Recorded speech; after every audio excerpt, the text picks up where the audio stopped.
Class 10 এর সকল ছাত্র বন্ধুদের আন্তরিক ভালোবাসা জানিয়ে এই বছরের প্রথম অনলাইনে জীবন বিজ্ঞান ক্লাস শুরু করছি। তোমরা একটু বোর্ডের দিকে খেয়াল করে দেখো। উদ্ভিদের চলন ক্লাস 10 এর প্রথম ইউনিটের বা প্রথম অধ্যায়ের প্রথম অংশটা হলো উদ্ভিদের চলন। এই উদ্ভিদের চলন বিষয়ে আমি কিছুটা আজকে ধ্যান ধারণা তোমাদেরকে দেব।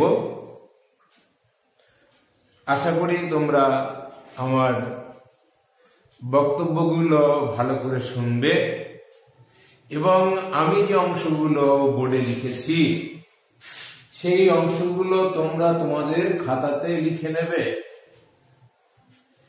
দেখো, আমি যে অংশটা আলোচনা করতে চলেছি সেগুলো বোর্ডে সব লেখা আছে। চটপট তোমরা খাতাটা বের করো, বের করে একটু পয়েন্টস গুলো লিখে নাও। তাও আমি একবার করে বলে যাচ্ছি। 1 নম্বর, চলন কাকে বলে, এই বিষয়টা আমি একটু আলোচনা করব। 2 নম্বর, উদ্দীপক কাকে বলে, উদ্দীপক। 3 নম্বর, চলন এবং গমনের উদ্দেশ্য। 4 নম্বর, চলন ও গমনের পার্থক্য। 6 নম্বর, গমনে সক্ষম দুটো উদ্ভিদের নাম, গমনে অক্ষম দুটো প্রাণীর নাম। এটা একটু পড়ানোর চেষ্টা করব। তাহলে মূল বিষয়ের মধ্যে চলে আসি। দেখো, চলন কাকে বলে। চলন পড়তে গেলেই প্রথমে তোমাদের উদ্দীপক বিষয়টা একটু জানতে হবে। উদ্দীপক, উদ্দীপক মানে হচ্ছে পরিবেশের কোনো ঘটনা অথবা কোনো বস্তু অথবা কোনো অবস্থা যা জীবদেহে প্রতিক্রিয়া তৈরি করবে। যেমন দেখো, আমি বোর্ডে লিখলাম গুড। এই যে গুড আমি লিখলাম, মুখে বললাম গুড। কেউ একটা প্রশ্নের অ্যান্সার দিয়ে দাও, সে উত্তরটা শুনে আমি বললাম যে ভেরি গুড। এই যে আমার কথাটা ভেরি গুড শুনে সেই ছেলেটির মনের মধ্যে একটা কোনো ফিলিংস এলো। আবার গরম বস্তুতে হাত পড়লো, আমরা গরম অনুভব করলাম, এখানে গরম বস্তু। আবার কেউ আমাকে ডাকলো, এই যে ডাকাটা এখানে উদ্দীপক। আবার একটা জায়গাতে হয়তো ধূপ ধরিয়ে দেওয়া হয়েছে, ধূপের ধোয়ার গন্ধটা আমাদের নাকে এলো, হয়তো একটু ভালো অনুভূতি যাচ্ছে, এখানে ধূপের ধোয়াটা হচ্ছে উদ্দীপক। তেমনি কেউ একটু ভালো পারফিউম মেখেছে, সেই পারফিউমের গন্ধটাতে মনের মধ্যে একটা বেশ আনন্দ উপভোগ হচ্ছে, এখানে পারফিউমের গন্ধটা হচ্ছে উদ্দীপক।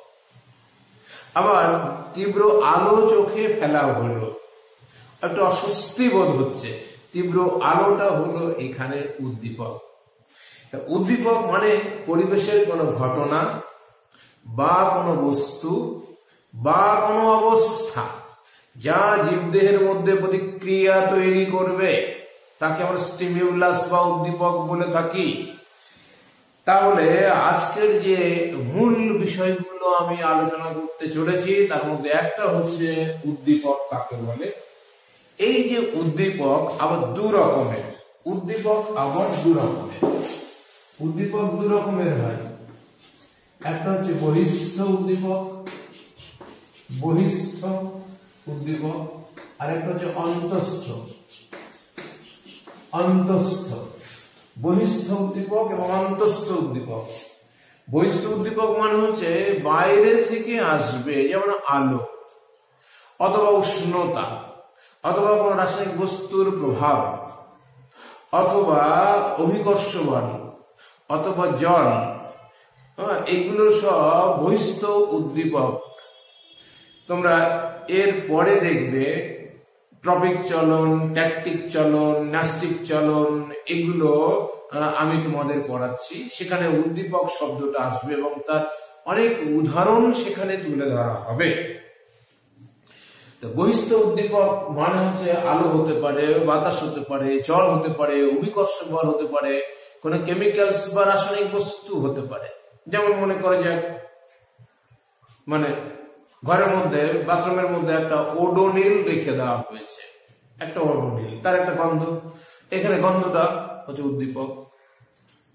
আবার একটু ভালো খাবার মুখের মধ্যে ভরে দিলে খুব টেস্ট অনুভূত হলো, এখানে ওই খাবারটা এখানে হচ্ছে উদ্দীপক। অথবা ভালো খাবার তোমার সামনে রেখে দেওয়া হলো, তাই দেখে তোমার মনের মধ্যে একটু বেশ খাবো খাবো বলে একটা অনুভূতি তৈরি হলো, জিভে জল এলো, এখানে ওই যে ভালো খাবারের দর্শন, এটা উদ্দীপক। আরো প্রচুর উদ্দীপক আছে, সেই উদ্দীপক গুলো এখানে আর বলছি না। অন্তস্থ উদ্দীপক মানে দেহের ভেতরে থাকবে। Internal stimulus, hormone, chemical Messenger আমরা যাকে বলে থাকি, হরমোন বা কেমিক্যাল মেসেঞ্জার আমরা বলে থাকছি যাকে, বা রাসায়নিক বার্তাবহ হরমোন কিন্তু অন্তস্থ উদ্দীপক। আমাদের দেহের মধ্যে ঘটিত হচ্ছে, দেহের মধ্যে কাজ করছে। উদ্ভিদের ক্ষেত্রেও কিন্তু হরমোন রয়েছে, হরমোন উদ্ভিদের ক্ষেত্রেও হতে পারে। তাহলে আশা করি উদ্দীপক কাকে বলে, উদ্দীপক প্রকার কি কি এবং উদ্দীপকের উদাহরণ কি, এই বিষয়ে তোমরা একটা পরিষ্কার ধ্যান ধারণা পেয়েছো। নেক্সট চলে যাই, চলন কাকে বলে। চলন মুভমেন্ট বলছে না, বললে না, হ্যাঁ ওর মুভমেন্টটা ভালো লাগছে না, মুভমেন্টটা খারাপ। চলন কাকে বলে? চলন মানে হচ্ছে উদ্দীপকের সাহায্য নিয়ে অথবা সাহায্য না নিয়ে কোন একটি নির্দিষ্ট জায়গাতে আবদ্ধ থেকে অঙ্গ প্রত্যঙ্গের যে সঞ্চালন পদ্ধতি তাকে বলা হয় চলন। কোন একটি নির্দিষ্ট জায়গাতে আবদ্ধ থাকবে এবং উদ্দীপকের সাহায্য নিয়ে অথবা না নিয়ে জীবেরা তার অঙ্গ প্রত্যঙ্গে সঞ্চালন ঘটাবে, কিন্তু ওই জীবের স্থান পরিবর্তন সামগ্রিক ভাবে হবে না, তাকেই বলা হবে চলন বা মুভমেন্ট। তার মানে চলনের মেন বিষয়বস্তু হলো স্থান পরিবর্তন হবে না, অর্থাৎ একটি জায়গায় আবদ্ধ থেকে সংশ্লিষ্ট জীব তার অঙ্গ প্রত্যঙ্গের সঞ্চালন ঘটাবে, কিন্তু তারা স্থান পরিবর্তন করবে না। এবং একটা বিষয় মাথায় রাখবে যে চলন কিন্তু সমগ্র দেহ জুড়ে হতে পারে এবং এর জন্য কোনো নির্দিষ্ট অঙ্গ ব্যবহৃত হয় না। এখানে উদ্দীপক থাকতেও পারে, আবার নাও থাকতে পারে। যদি উদ্দীপক থাকে তাহলে সেই ধরনের চলনকে বলা হবে আবিষ্ট চলন। আবিষ্ট চলন মানে উদ্দীপকের ভূমিকা থাকবে, যদি না থাকে স্বতঃস্ফূর্ত চলন। স্বতঃস্ফূর্ত চলনের ক্ষেত্রে কোনো উদ্দীপকের ভূমিকা থাকে না। আমাদের মাধ্যমিকের যে সিলেবাস, সেখানে স্বতঃস্ফূর্ত চলন বলে আমাদের কিছুই সিলেবাসের মধ্যে নেই। আমাদের উদ্দীপকের দ্বারা প্রভাবিত 3 রকমের আবিষ্ট চলন করতে হয়। একটা হচ্ছে ট্যাকটিক চলন, আবার বলছি একটা হচ্ছে ট্যাকটিক চলন, এখানে উদ্দীপকের ভূমিকা থাকবে। আরেকটা ট্রপিক চলন, এখানেও উদ্দীপকের ভূমিকা থাকবে। আর একটা ন্যাস্টিক চলন। আবার বলছি ট্যাকটিক, ট্রপিক এবং ন্যাস্টিক, এই 3 রকম চলন সংক্রান্ত বিষয়ে তোমাদের খুব পরিষ্কার ভাবে একটা ধ্যান ধারণা তৈরি করে নিতে হবে। তাহলে আশা করা যায় মাধ্যমিক পরীক্ষাতে যদি চলনের উপরে কোনো প্রশ্ন আসে তোমাদের কোনো প্রবলেম হবে না। এবার চলে আসি চলন এবং গমনের উদ্দেশ্য। চলন এবং গমনের উদ্দেশ্য পড়াতে গেলেই গমন ব্যাপারটা কি একটু আমি তোমাদের বলবো, যদিও প্রাণীর গমন বলে একটা আলাদা চ্যাপ্টার তোমাদের বইতে আছে এবং আমরা এক সময় পড়াবো, হয়তো আমি পড়াবো বা তোমাদের অন্য কোনো স্যার পড়াতে পারেন। গমন মানে উদ্দীপকের সাহায্য নিয়ে অথবা না নিয়ে অঙ্গ প্রত্যঙ্গ সঞ্চালনের মাধ্যমে জীবের স্থান পরিবর্তন করাকে গমন বলা হবে। অর্থাৎ গমনে কিন্তু অঙ্গ প্রত্যঙ্গের সঞ্চালন যেমন ঘটবে, তেমনি সংশ্লিষ্ট জীবের স্থান পরিবর্তন ঘটবে।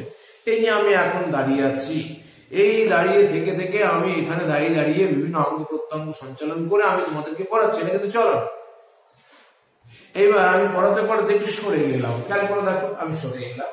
এই যে তোমাদের বোর্ডটা দেখাচ্ছি, এই যে বোর্ড, ক্লাস 10 লেখা আছে, উদ্ভিদের চলন লেখা আছে, লাইফ সায়েন্স পত্রা লেখা আছে, কতগুলো প্রশ্ন লেখা আছে। এই যে আমি মুভ করছি, অর্থাৎ অঙ্গ প্রত্যঙ্গ সঞ্চালনের মাধ্যমে স্থান পরিবর্তন করছি, এটা কিন্তু গমন। অর্থাৎ গমনের ক্ষেত্রে স্থান পরিবর্তন হবে, গমনের জন্য নির্দিষ্ট অঙ্গ ব্যবহৃত হবে। এখানে উদ্দীপক থাকতেও পারে, নাও থাকতে পারে। এবং মাথায় রাখবে, গমনটা নরমালি উন্নত উদ্ভিদে এই প্রাণীদের ক্ষেত্রে দেখা যায়, প্রাণীদের গমন দেখা যায়। ক্লামাইডোমোনাস ভলভাক্স এরা নিম্ন শ্রেণীর শৈবাল জাতীয় উদ্ভিদ, এদের কিন্তু গমন দেখা যায়। শেষের দিকে যাবো, আমি 5 দাগে একটা প্রশ্ন লিখেছি, গমন সক্ষম উদ্ভিদ কি কি? ক্লামাইডোমোনাস এবং ভলভাক্স। এদের দেহে ফ্লাজেলা থাকে, ফ্লাজেলার আন্দোলনের দ্বারা জলের মধ্যে এরা সাঁতার কেটে ঘুরে বেড়ায়, পরীক্ষাতে আসে। গমনে সক্ষম দুটি উদ্ভিদের নাম লেখো। তোমরা তোমাদের ডান দিকে, বাম দিকে, সামনে, পেছনে যত রকমের উদ্ভিদ দেখতে পাও, প্রত্যেকের কিন্তু চলন থাকে, গমন থাকে না। কিন্তু এই যে ক্লামাইডোমোনাস এবং ভলভাক্স, একটু আগে বললাম, ক্লামাইডোমোনাস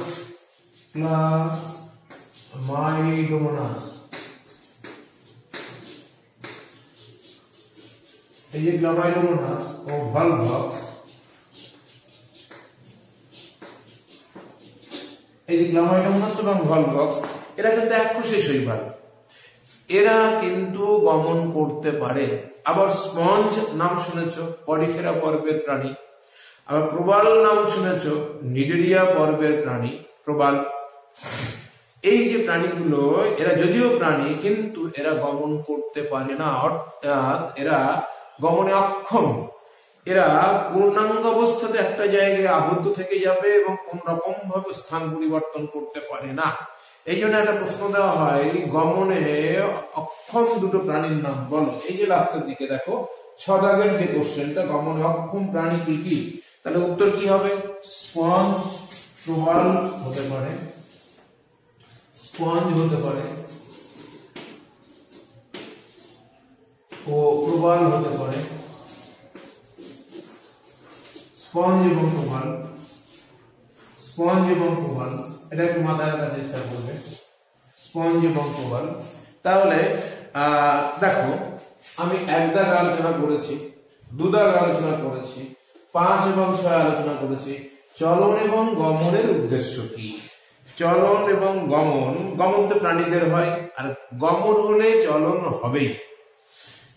আর চলন শুধুমাত্র উদ্ভিদের হয়। যদি সামগ্রিক ভাবে একটা প্রশ্ন আসে যে চলন এবং গমনের উদ্দেশ্য কি, তাহলে তোমাদের কয়েকটা পয়েন্টস মাথায় রাখতে হবে। চলন এবং গমনের উদ্দেশ্য, চলন এবং গমনের উদ্দেশ্য, তা খাদ্য সংগ্রহ করা, খাদ্য দিয়ে একটা পয়েন্টস হবে, খাদ্য সংগ্রহ করা। 2 নম্বর, জনন বা বংশ বিস্তার, জনন বা বংশ বিস্তারের জন্য জীবকে চলন গমনে আশ্রয় নিতে হয়। 3 নম্বর, আত্মরক্ষা, আত্মরক্ষা, আত্মরক্ষার জন্য জীবকে চলন গমনে আশ্রয় নিতে হয়। আরেকটা পয়েন্ট হচ্ছে বাসস্থান, উপযুক্ত বাসস্থানের জন্য, উপযুক্ত বাসস্থানের জন্য জীবকে চলন গমনে আশ্রয় নিতে হয়। এছাড়া হচ্ছে অন্যান্য জৈবিক চাহিদা, জৈবিক চাহিদা, জৈবিক চাহিদা, জৈবিক চাহিদা পূরণের জন্য জীবকে চলন গমনের আশ্রয় নিতে হয়। যেমন মলমূত্র ত্যাগ, মলমূত্র ত্যাগ। দেখবে তোমরা একটু খেয়াল করে, বেড়ালগুলো যে জায়গায় বসবাস করে সেই জায়গা থেকে একটু দূরে সরে গিয়ে কোন একটা জায়গাতে পায়খানা করে। আর কুকুরও দেখবে যে জায়গায় সে বসবাস করে সেই জায়গায় কিন্তু পায়খানা করে না, সেখান থেকে দূরে সরে গেল, সেখানে গিয়ে একটু পায়খানা করলো বা সে তার টয়লেট করলো, মূত্রত্যাগ করলো। অন্যান্য জৈবিক চাহিদা জন্য ডিম পাড়া, দেখবে অনেক প্রায় ডিম পাড়ার জন্য একটা জায়গা থেকে একটা জায়গায় যায়, সেখানে ডিম পাড়ে। তা এই যে অন্যান্য জৈবিক চাহিদা পূরণের জন্য জীবকে চলন গমনের আশ্রয় নিতে হয়। চলন গমনের উদ্দেশ্য মানে খাদ্য সংগ্রহ, জনন বা বংশ বিস্তার, আত্মরক্ষার তাগিদে বাসস্থান, উপযুক্ত বাসস্থানের তাগিদে জীবকে চলন গমনে আশ্রয় নিতে হয় এবং অন্যান্য জৈবিক চাহিদা পূরণের জন্য জীবকে চলন গমনে আশ্রয় নিতে হয়। এরপরে চলে আসবো লাস্ট বিষয়টা, যেগুলো বোর্ডে আজকে লিখেছি। দেখো, চলন ও গমনের পার্থক্য। চলন ও গমনের পার্থক্য, চলন এবং গমনের পার্থক্য খুব আসে পরীক্ষায়, টেবিল ফর্মে তোমরা লিখবে চলন এবং গমনের পার্থক্য।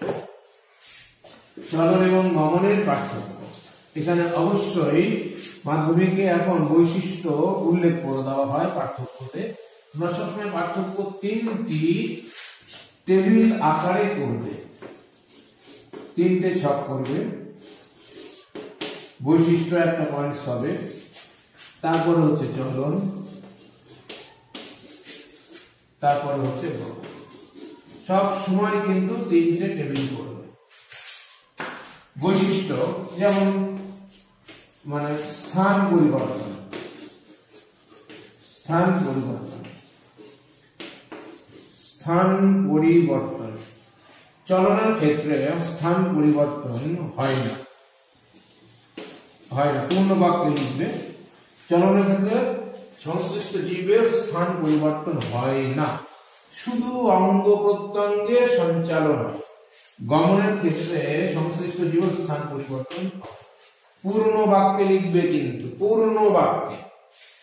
2 নম্বর অঙ্গ, অঙ্গ দিয়ে একটা পয়েন্ট হয়। চলনের জন্য নির্দিষ্ট অঙ্গ ব্যবহৃত হয় না, যে কোনো অঙ্গে চলন হয়। চলন সমগ্র দেহ জুড়ে হতে পারে, যেমন আমি বসে বসে লেখালেখি করছি, তখন আমার হাতে হতে পারে, আবার পাটাকে নাচাচ্ছি, পায়ে হতে পারে, চোখের আইবলটাকে ঘোরাচ্ছি, চোখের আইবলেও হতে পারে। চলন সমগ্র দেহ জুড়ে হবে, যে কোনো মানে পার্টিকুলার কোনো নির্দিষ্ট অঙ্গে হবে না, যে কোনো অঙ্গে হতে পারে, যে কোনো অঙ্গে হতে পারে, যে কোনো অঙ্গে হতে পারে।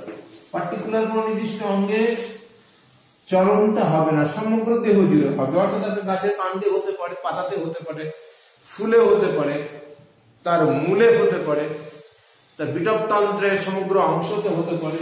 কিন্তু গমনের জন্য নির্দিষ্ট অঙ্গ ব্যবহৃত হয়, অঙ্গ থাকবে, গমনের জন্য নির্দিষ্ট অঙ্গ থাকবে বা অঙ্গ ব্যবহৃত হবে। যেমন দেখো, আমাদের ক্ষেত্রে 2টো পা মেনলি গমনে সহায়তা করে, আবার পাখির ক্ষেত্রে 2টো ডানা উড়ার সময় সহায়তা করে, আবার যখন পাখি হেঁটে বেড়ায় তখন 2টো পা সহায়তা করে। আবার যদি আমরা বাদুড়ের ক্ষেত্রে যাই, তাহলে ওদের ডানার মতো যে অংশটা রয়েছে সেটাও সাহায্য করে। আবার যদি আবির্ভাতে যাই, তাহলে ক্ষণপদ আছে, সেখানে গমনের সহায়তা করে। গমনের জন্য নির্দিষ্ট অঙ্গ ব্যবহৃত হবে, চলনের জন্য নির্দিষ্ট কোনো অঙ্গ ব্যবহৃত হবে না, যে কোনো অঙ্গ জুড়ে হতে পারে। 3 নম্বর নির্ভরশীলতা। নির্ভরশীলতা,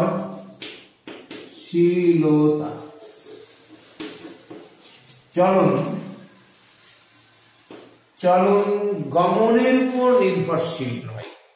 অর্থাৎ চলন হলে গমন হতেও পারে, নাও হতে পারে, কিন্তু গমন হলে চলন অবশ্যই হবে। অর্থাৎ গমন চলনের উপরে নির্ভরশীল। আরেকটা পয়েন্টস একটু মাথায় রাখবে, কাদের বৈশিষ্ট্য। কাদের বৈশিষ্ট্য, কাদের বৈশিষ্ট্য, কাদের বৈশিষ্ট্য আমি সংক্ষেপে লিখলাম।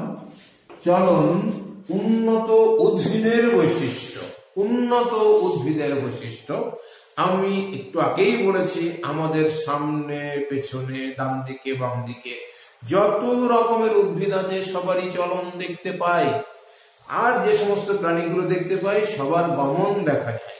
গমন প্রাণীদের বৈশিষ্ট্য, চলন উন্নত উদ্ভিদের বৈশিষ্ট্য। ব্যতিক্রম ওই ক্লামাইডোমোনাস, ওই ভলভক্স, যেটা আমি এই জায়গাটাতে এক সময় লিখেছিলাম। তা এই যে চলন সংক্রান্ত বিষয়ে প্রাথমিক যে ধ্যান ধারণা, সেইটা আমি আজকে তোমাদের এই ক্লাসে মোটামুটি একটা আলোচনা করে দিলাম।